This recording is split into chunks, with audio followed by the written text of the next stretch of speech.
La ilaha illallah wa asyhadu anna Muhammadan abduhu wa rasuluh.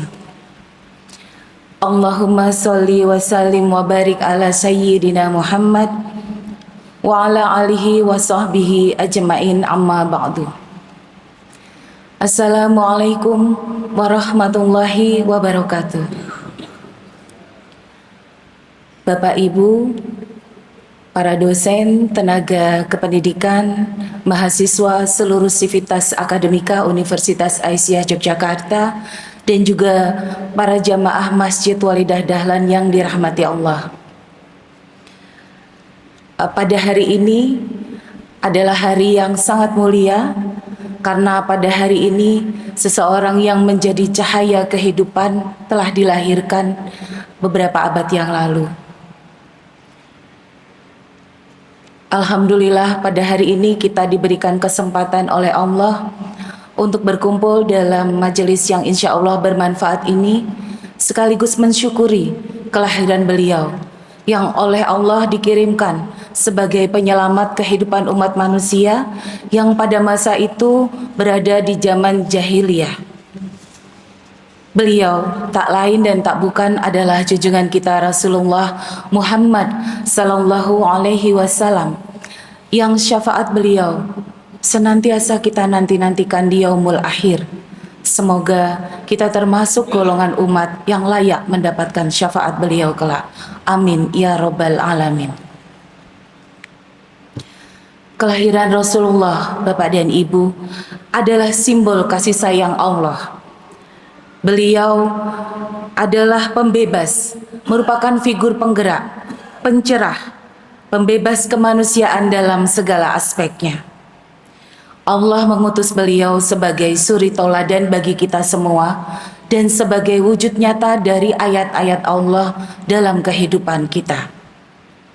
Keberadaan beliau di dunia yang meskipun hanya singkat, secara fisik hanya 63 tahun, membersamai umatnya pada masa itu, namun pengaruh beliau, apa yang beliau ajarkan, pembebasan yang beliau berikan kepada kita semua, pencerahan yang telah beliau hadirkan melampaui zaman berabad-abad lamanya. Dan rasanya tak pantas jika kita pada hari ini tidak mensyukuri keadaan kita yang terlahir sebagai umat Rasulullah Muhammad sallallahu alaihi wasallam. Beliau telah mempengaruhi peradaban umat manusia sepanjang hayat beliau hingga berabad-abad lamanya setelah beliau wafat. Dan kemudian Bapak dan Ibu, yang patut kita syukuri lagi adalah bahwa saat ini kita juga berada di lingkungan Persyarikatan Muhammadiyah. Mengapa demikian?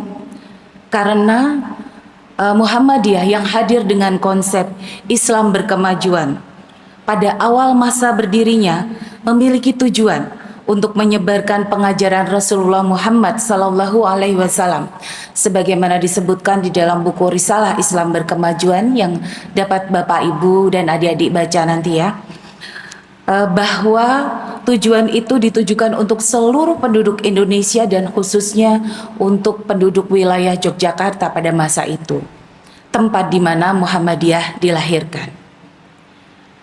Konsep Islam berkemajuan itu tak lain dan tak bukan adalah konsep yang niscaya diturunkan dari ajaran Rasulullah Sallallahu Alaihi Wasallam, sebagaimana disebutkan di halaman 3 buku Risalah Islam Berkemajuan, yang saya terinspirasi dari ceramahnya Ustadz Asep Sobari.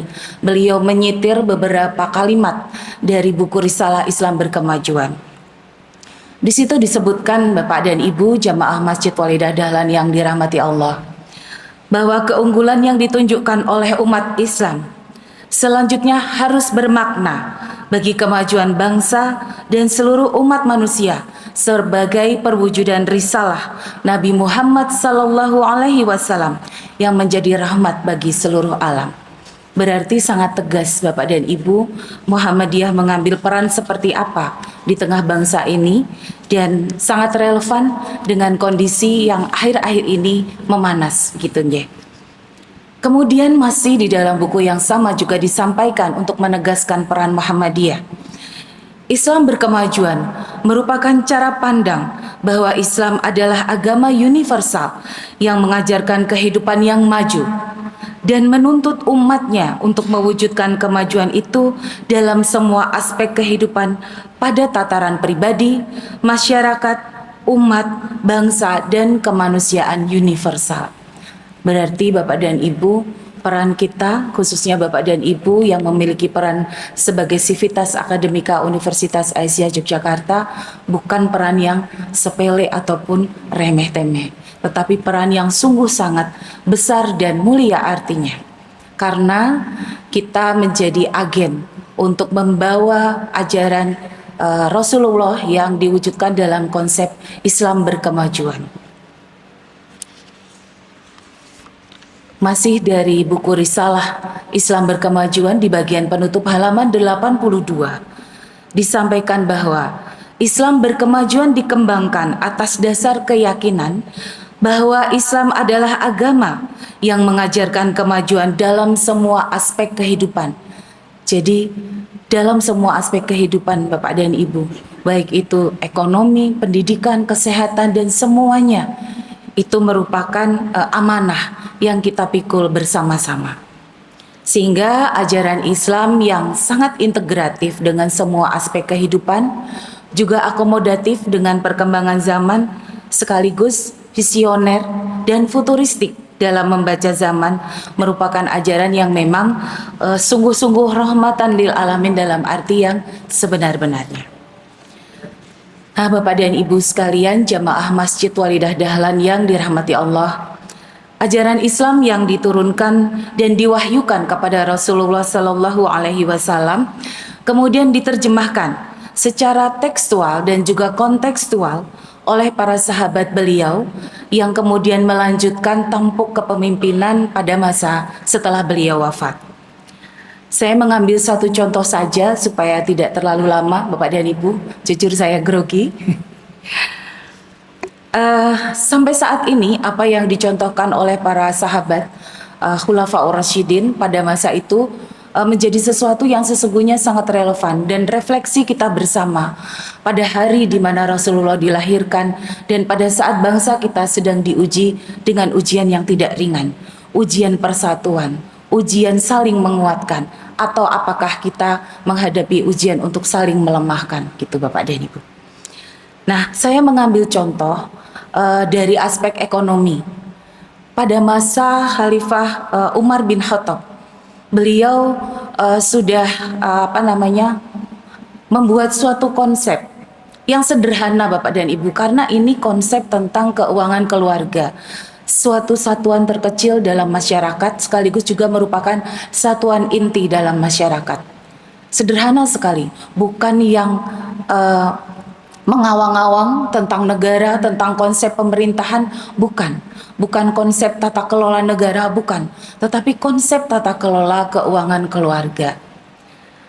Pada masa itu Khalifah Umar bin Khattab menyampaikan bahwa standar normal keuangan dan belanja masyarakat muslim dalam pandangan kebijakan beliau adalah 4.000 dirham per keluarga per tahun. Kalau dikurskan sekarang berapa Bapak dan Ibu? Ada yang sudah menghitung? Dirham itu perak je Bapak dan Ibu, kalau dinar itu emas. Jadi kalau kita setarakan kurang lebih satu dirham itu sekitar 4.000 mungkin Bapak dan Ibu, 4.000 rupiah. Kan kurs kita terus melemah dari hari ke hari. Mari kita sama-sama berdoa mudah-mudahan hari ini dan selanjutnya kurs rupiah levelnya naik dan menguat. Jadi satu dirham sekitar, saya mencoba mencatat secara kasar, 4.450 rupiah. Berarti kalau 4.000 dirham per keluarga itu hampir berapa Bapak dan Ibu? Lebih dari 1 miliar ya per tahun untuk satu keluarga, dengan perincian dan pembagian sebagai berikut. oleh Umar bin Khattab sudah dirincikan ya untuk agar para keluarga muslim masa itu bisa untuk mengaplikasikan dengan mudah. 2.000 dirham untuk keperluan jihad dan transportasi. Mengingat pada masa itu Islam masih dalam masa-masa berkembang dan bertumbuh, dan ini penting untuk mempertahankan eksistensi dan marwah Islam di dunia pada saat itu. Jadi 2.000 dirham Bapak dan Ibu dialokasikan untuk jihad dan transportasi, dan ini adalah alokasi terbesar dari 4.000 dirham tadi. Kemudian 1.000 dirhamnya untuk keperluan pribadi. Berarti 4.000 1.000 dirham kali 4.450 rupiah untuk keperluan pribadi per tahun Bapak dan Ibu. Kemudian yang 1.000 dirham lagi dialokasikan untuk belanja dan keperluan anak istri. Nah, kalau melihat kondisi ini, apakah negara kita sekarang sudah bisa separuh dari konsep yang disampaikan oleh Khalifah Umar bin Khattab radhiyallahu anhu pada masa pemerintahan beliau? Saya tidak berani menjawab di forum ini, gitu Bapak dan Ibu. Jadi mari mungkin kajian-kajian tentang bagaimana menguatkan perekonomian bangsa mulai bisa kita kembangkan bersama dari sini, dari Masjid Walidah Dahlan Universitas Aisyah Yogyakarta. Karena salah satu pilar yang paling penting untuk kesejahteraan sebuah bangsa adalah ekonominya. Dan terutama Bapak dan Ibu adalah berapa persen dari seluruh penduduk di bangsa itu yang mengambil profesi mulia sebagai wirausaha. Jadi tangannya di atas Bapak dan Ibu, bukan tangan di bawah. Indikator ini diakui juga oleh negara-negara maju, dan sayangnya Indonesia masih masuk dalam kategori yang sangat sedikit dan sangat minim wirausahanya. Nah, sejalan dengan konsep yang disampaikan oleh Khalifah Umar bin Khattab tadi, untuk bisa mencapai kesejahteraan negara, kesejahteraan suatu bangsa, tentu berawal dari kesejahteraan pada bagian terkecil dari suatu masyarakat, yaitu negara. Apakah kita semua sudah mencapai taraf itu? Apakah pemerintah dan negara kita sudah berjalan ke sana, atau kita ada di mana? Semakin maju atau kita semakin jauh dari kemajuan? Mari kita sama-sama menghayati di hari kelahiran seseorang yang sungguh sangat mulia dan suci. Hari ini merupakan refleksi bagi kita semua Bapak dan Ibu untuk menegaskan kembali peran kita, baik sebagai diri pribadi, sebagai anggota masyarakat, sebagai orang yang memiliki amanah dalam kehidupan, untuk lebih berani lagi mengambil peran dan lebih tegas lagi, serta lebih amanah lagi di dalam menjalankan peran-peran tersebut. Bapak dan Ibu, kiranya hanya sedikit yang bisa saya sampaikan. Saya yang doif ini belum ada seujung kuku untuk bisa meneladani pribadi mulia Rasulullah Sallallahu Alaihi Wasallam, yang kebetulan pada hari kelahiran beliau dulu berpuluh tahun yang lalu saya juga dilahirkan, sehingga nama Maulid disematkan di nama saya dengan harapan besar yang belum bisa saya penuhi sampai hari ini. Jika ada sesuatu yang bermanfaat dari apa yang saya sampaikan, pastilah itu atas izin Allah Subhanahu wa Ta'ala. Dan jika ada yang kurang atau keliru dari apa yang saya sampaikan, pasti karena kelemahan dan kefakiran ilmu saya sebagai hamba sahaya biasa. Bapak dan Ibu sekalian, mohon izin saya undur diri. Nun wal kolami wa ma yasturun wa basyiril muslimin fastabiqul khairat. Assalamualaikum warahmatullahi wabarakatuh.